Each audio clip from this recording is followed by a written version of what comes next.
Le tourisme à présent, avec l'année 2016 évidemment qui s'achève dans la région de Nyon. On en parle avec le directeur de Nyon Région Tourisme, Didier Miéville. Didier, bonjour. Bonjour. Merci de votre présence sur le plateau de NRTV. On regarde d'abord sur 2016. Comment s'est portée cette année? Est-ce qu'il y a un élément qui va rester dans les annales? On l'espère, puisqu'on devrait arriver une année record au niveau des nuitées hôtelières. On devrait arriver à une belle augmentation entre 12 et 15 000 nuitées hôtelières l'année passée. Notamment beaucoup de Suisses qui nous ont visités l'année passée. Et ça devrait... Quel pourcentage d'augmentation? À peu près 10%, puisqu'on devrait passer les 160 000 nuitées hôtelières sur l'année 2016, qui constituerait un record. Je mets un petit bémol, parce qu'on attend les derniers chiffres. Il faut toujours un petit moment d'attente pour les statistiques officielles, mais ça devrait être le cas. 10% d'augmentation sur une année, c'est beaucoup. On l'explique comment? C'est beaucoup. De nouveau, très grande influence des Suisses, et je pense qu'on a su tirer notre épingle du jeu au niveau de la promotion également. Il y a certainement d'autres facteurs. Il y avait un grand salon financier à Genève qui n'est pas là toutes les années non plus. Hein. Ça a aussi une influence, ça déborde aussi sur nous. Mais au niveau de la Suisse, on a fait une belle promotion. Et puis on a fait une promotion qui était surtout axée sur la Suisse allemande. Une promotion qui s'ajoutait aux couches qu'avait mis Suisse Tourisme, l'Office du canton de Vaud. Hein. Tout le monde dit, le Suisse Tourisme dit, les Suisses restez en Suisse. Le canton de Vaud dit, mais venez dans le canton de Vaud. Puis nous, on dit, venez dans la région de la Côte, venez à Nyon, à Morges. Et les deux régions, en fait, ont bien performé en 2016. Parmi ces nuitées, sauf erreur, il y a 10 000 nuitées qui sont liées directement à l'UFA, la présence de l'UFA à Nyon. On sait que le projet de salle de congrès et d'hôtel, la nouvelle direction de l'UFA n'en veut pas. Qu'en est-il de la salle du coup multisport qui était prévue? Daniel Rosselin nous parle d'un plan B. Est-ce que vous en savez un peu plus? Écoutez, non, je ne suis pas dans le secret des dieux, si on peut dire. Pourtant, vous êtes bien placé. Oui, bien placé, mais bon, voilà, je pense que quand on parle de plan B, il faut un petit peu de temps pour le réaliser. Maintenant, après, moi, j'ai entière confiance en notre syndic, au syndic de Nyon, pour trouver les solutions qui s'imposent comme il le fait souvent. C'est vrai que l'UFA est importante pour la région. Elle est importante au niveau des nuitées hôtelières. Et puis, c'est qu'on peut regretter si les projets sont un petit peu en stand-by. Et on peut espérer quand même quelque chose se fasse. Parce que c'est vrai qu'au niveau d'un palais des congrès, je pense que c'est quelque chose qui manque dans la région. Donc ça, c'est d'une part quelque chose qu'il faut absolument faire.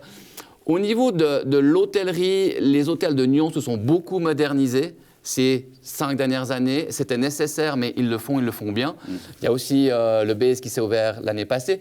Le Youth Hostel sur une autre catégorie, mais une autre catégorie importante, qui va être inaugurée fin janvier, dès le 23 janvier. Donc au niveau d'hôtellerie, je pense qu'on est pas mal. C'est vrai qu'au niveau des palais des congrès, ça serait bien. Puis peut-être un musée du football pour attirer un peu les gens. Ça serait peut-être une piste à explorer. On voit qu'à la FIFA, ça ne marche pas si bien que ça. Hein. C'est vrai, mais peut-être que la communication n'a pas été faite de manière adéquate. Je dirais aussi que la FIFA est un petit peu excentrée par rapport au centre de Zurich. Je pense que le flux touristique n'est pas forcément facile. Là, c'est clair que si c'est à Nyon, ça sera au cœur de Nyon. C'est proche de la gare, un grand axe entre Lausanne et Genève. Je pense qu'il y aura une belle carte à jouer, bien sûr. Voilà, ce sont des idées. C'est après aux porteurs de projets de les réaliser. Un mot encore sur l'UFA. On connaissait les liens privilégiés avec Michel Platini. C'est du passé, il y a une nouvelle direction. Est-ce qu'il faut craindre la politique régionale de l'UFA, de la nouvelle direction? Je pense que c'est trop tôt pour le dire. Moi, je prends un petit parallèle. À un moment donné, il y a 5-10 ans, on craignait que les fédérations internationales dans leur ensemble allaient quitter le canton de Vaud, allaient quitter Lausanne. Lausanne a depuis créé la Maison du Sport. J'ai travaillé à la Maison du Sport. En fait, lors de ces années-là. Et maintenant, on est passé à peu près de 20-30 fédérations internationales sur le canton au début des années 2000 à plus de 60 actuellement. Donc, ça m'étonnerait que l'UEFA prenne le chemin inverse et se désengagerait de ses activités dans la région. Didier Miéville, avant d'évoquer avec vous la saison hivernale, qui cette fois-ci, c'est certain, a débuté avec la neige qui est arrivée, je vous propose de faire un point sur l'ouverture de la Dôle. Andrea Brasse-Lepeau à la caméra et Florian Cavaneri ont été voir justement les responsables de la Dôle. On regarde et on se retrouve juste après en plateau. Joël Crétin, bonjour. Ça y est, la neige est là. Bonjour. Alors, cette neige, elle est enfin arrivée sur le massif de la Dôle. Les exploitations ne sont pas encore ouvertes. Qu'est-ce qui manque encore? Écoutez, depuis le début de la semaine, nous avons déjà eu une petite livraison qu'on a acceptée volontiers. Et nous attendons encore 20 cm pour pouvoir commencer les préparations de pistes, et éventuellement, surtout sur le secteur de Saint-Cergue, puisque nous avons des pistes qui sont bien préparées. Donc, nous avons quand même l'espoir de pouvoir, avec les précipitations de fin de semaine, de pouvoir préparer ces pistes et recevoir notre clientèle en toute sécurité. Oui, on annonce même une ouverture de ce massif pour la semaine prochaine avec des épisodes neigeux qui vont se poursuivre en tout cas jusqu'à dimanche. La semaine prochaine, il va faire extrêmement froid. On annonce jusqu'à -12. Est-ce que c'est plutôt positif pour préparer ces pistes ?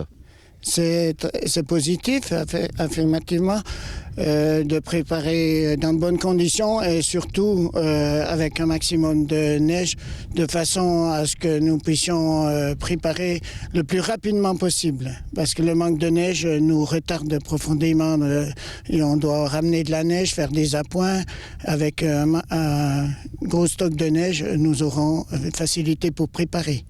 Thalie Niffler, vous êtes la répondante au sein du conseil régional qui est donc le propriétaire des installations depuis ce fameux partenariat avec la Sogestar qui, elle, est l'exploitant de ces pistes. Comment se passe ce partenariat ?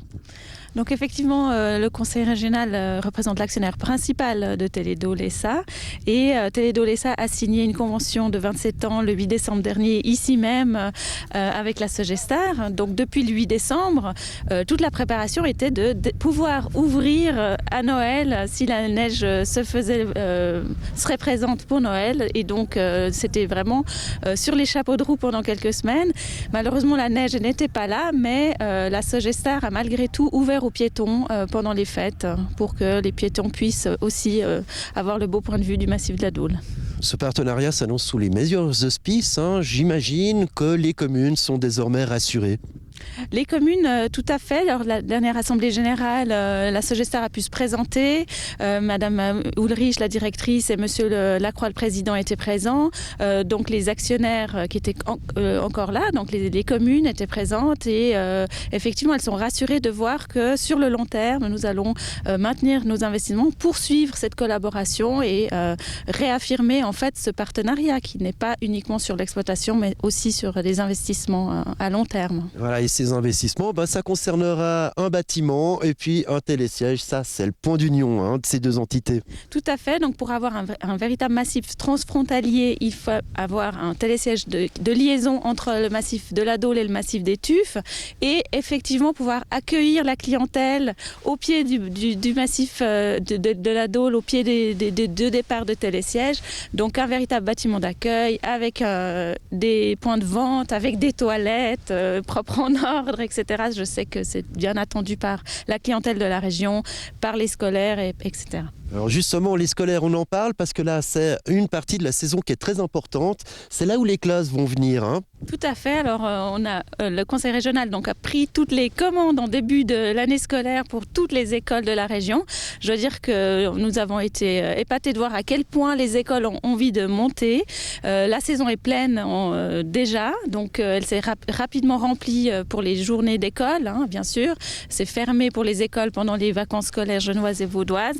Et donc malheureusement, les scolaires qui devaient démarrer depuis cette rentrée scolaire vaudoise, donc mardi et demain et vendredi, cette première semaine, ne pourront pas venir skier à la Dôle. On espère, et les profs et les restaurateurs, tous les partenaires espèrent bien sûr qu'ils puissent venir. Mais il faut quand même venir à la Dôle, parce que même si on ne peut pas tout à fait skier encore, on peut tout à fait prendre le télésiège et aller se balader au sommet de la Dôle. Affirmatif, pour les relâches de Noël, l'installation du télésiège a été ouverte pour les piétons, ce qui facilite les personnes âgées, le déplacement pour les personnes âgées et aussi les couples avec les jeunes enfants.